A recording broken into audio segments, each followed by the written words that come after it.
जय Hind. Welcome to इंसास ICS academy private limited English grammar vocational voice accent and slang.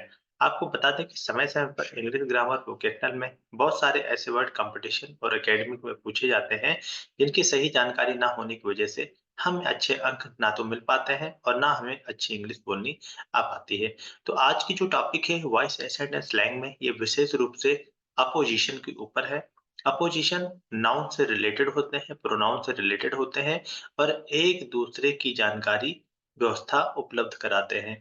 तो opposition का use कैसे होता है, नाउन और प्रोनाउन में अपोजिशन का क्या मतलब होता है, अगर किसी नाउन या प्रोनाउन के साथ अपोजिशन आता है तो अपोजिशन के अकॉर्डिंग वर्ब कैसे आती है, उन सभी बातों की परिचर्चा English grammar vocational voice accent and slang में बताई जा रही है।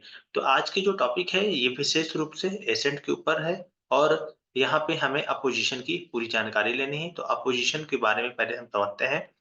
अगर कोई भी नाउन आता है, नाउन का मतलब किसी का भी नाम हो सकता है, ठीक है? नाम हमारा सिंगुलर भी हो सकता है और प्लूरल भी हो सकता है, ठीक? तो यहाँ पे नाम की बात की जा रही है, तो नाम अगर हमारा सिंगुलर है या प्लूरल है, तो उसके हिसाब से देखना पड़ता है। अपोजिशन क्या होता है, इसके बारे में जानते हैं। An apposition is a noun phrase. Apposition एक नाउन फ्रेज होता है that comes after another noun phrase, जो दूसरे नाउन फ्रेज के बाद में आता है। अब ये होता कैसे है, इसको हम लोग एग्जांपल में समझते हैं। Verb comes singular and plural according to noun pronoun. अब इसमें जो हमारी वर्ब आती है इसको जानना है क्योंकि हमें यही चीज समझनी है। नाउन अगर हमारा सिंगुलर है तो वर्ब हमारी सिंगुलर आएगी। नाउन अगर हमारा प्लूरल है तो वर्ब हमारी प्लूरल आएगी। तो ये चीज समझ में आ गई कि नाउन अगर हमारा सिंगुलर है तो वर्ब भी सिंगुलर आएगी और नाउन अगर हमारा प्लूरल है तो हमारी वर्ब भी प्लूरल आएगी। इस स्थान पर आपका प्रोनाउन भी जो हो सकता है। अगर प्रोनाउन सिंगुलर है तो वर्ब भी हमारी सिंगुलर होगी, अगर प्रोनाउन प्लूरल है तो वर्ब भी हमारी प्लूरल होगी। अब यहाँ पे अपोजिशन का कोई मतलब नहीं रहता है। मतलब जो भी हमारी सिंगुलर वर्ब लग रही है या जो भी हमारी प्लूरल वर्ब लग रही है, ये हमारे इस नाउन और प्रोनाउन के हिसाब से लग रही है, ना कि अपोजिशन के हिसाब से लग रही है। तो ये चीजें हमेशा याद रखनी होती हैं कि अपोजिशन के हिसाब से कभी भी वर्ब नहीं आती है। जब भी आती है वो हमेशा नाउन या प्रोनाउन के हिसाब से आती है। एग्जाम्पल देखते हैं। यू, देखिए हमने आपको बताया था कि जो प्लूरल होते हैं वो क्या होते हैं। एक हमारा आई होता है, दूसरा हमारा वी होता है, तीसरा हमारा यू होता है, ये हमारे प्लूरल प्रोनाउन है, ठीक है? और चौथा हमारा दे होता है। तो ये हमारा प्लूरल प्रोनाउन हो गया। अब अगर हम सिंगुलर प्रोनाउन की बात करते हैं तो सिंगुलर प्रोनाउन भी देख लेते हैं। इसमें आपकी ही आती है, इसमें आपकी सी आती है, इसमें आपकी इट आती है, ठीक है?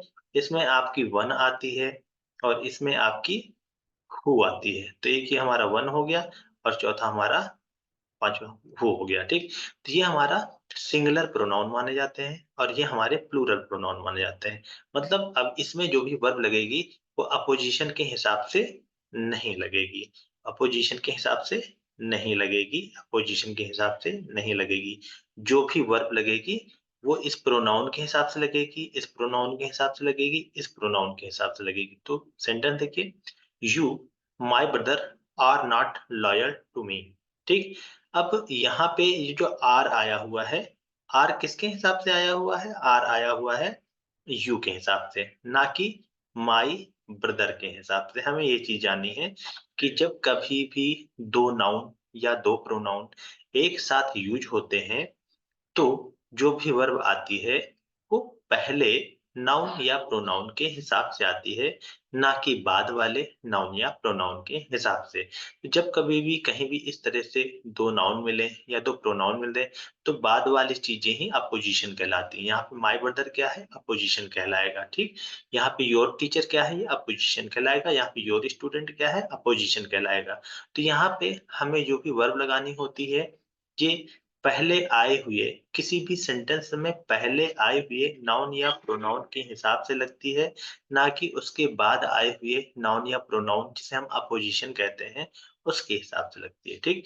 तो यहाँ पे जो आर आया है ये यू के हिसाब से आया। You my brother are not loyal to me. He your teacher was absent yesterday. तो यहाँ पे देखा, यहाँ पे जो वाज आया है वो किसके हिसाब से आया हुआ है? ही के हिसाब से आया हुआ है, ना कि योर टीचर के हिसाब से। ये अपोजिशन कहलाता है।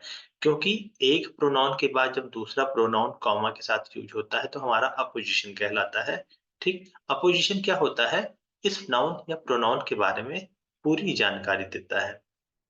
I your student am going to Lucknow. अब यहाँ पे जो एम आया हुआ है ये आई के हिसाब से आया हुआ है, ना कि योर स्टूडेंट के हिसाब से। तो जितनी भी वर्ब लगती है वो हमेशा पहले आए हुए नाउन या प्रोनाउन के हिसाब से लगती है। अगर नाउन या प्रोनाउन पहले आया हुआ सिंगुलर है तो उसमें सिंगुलर वर्ब आएगी। नाउन या प्रोनाउन जो पहले आया हुआ है अगर वो प्लूरल है तो यहाँ पे वर्ब भी हमारी प्लूरल यूज की जाएगी, ना कि अपोजिशन के हिसाब से यूज की जाती है। तो इस तरह के सेंटेंस की जानकारी समय-समय पर लेते रहिए और इंग्लिश को मजबूती प्रदान कीजिए और एक अच्छी फ्लुएंट इंग्लिश बोलिए। तो आज के INSAS ICS academy private limited में यहीं तक। मिलते हैं नेक्स्ट सेगमेंट में नए तथ्य और नए विश्लेषणों के साथ। तब तक के लिए INSAS ICS academy English grammar vocational voice ascendant slang की तरफ से जय हिंद, जय भारत।